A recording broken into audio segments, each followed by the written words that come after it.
It's like you figure out what kind of job this guy does, like how much money he makes a year, like how much this money means to him, how much he cares about the money, how much he wants to gamble, how much he's playing for fun, how much he wants to win.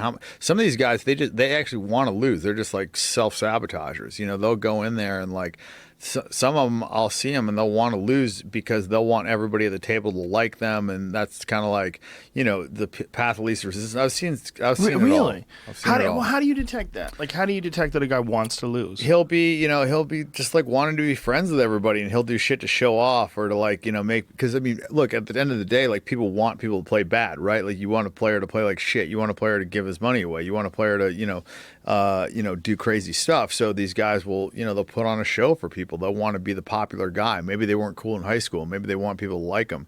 Who knows what their reason is? Maybe they feel like they don't deserve the money. I've played with a lot of guys that, some of them ended up in jail. Some of them were frauds. Some of them were cheats. Some of these guys, they have a bunch of money and they feel like they don't deserve it subconsciously, so they'll just want to give it away. It's just like a weird thing. Oh, that's interesting. And do you see a lot of guys who just lose everything?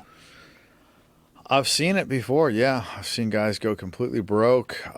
It's tough because in gambling, you can just keep going up, but you can't really go down. It's like, for instance, if you go and you play blackjack and you bet whatever, arbitrary number, $500 a hand, right? And you're playing $500 a hand, and your level of excitement when you win is at a 7, and you keep playing and whatever, and then now you go and play $1,000 a hand, and you've been winning a little bit or you've been losing or whatever, and now if you try and go back to 500 or 250, it's just like if you're losing, it's just like it's a mental fuck because it's really hard to get even betting smaller.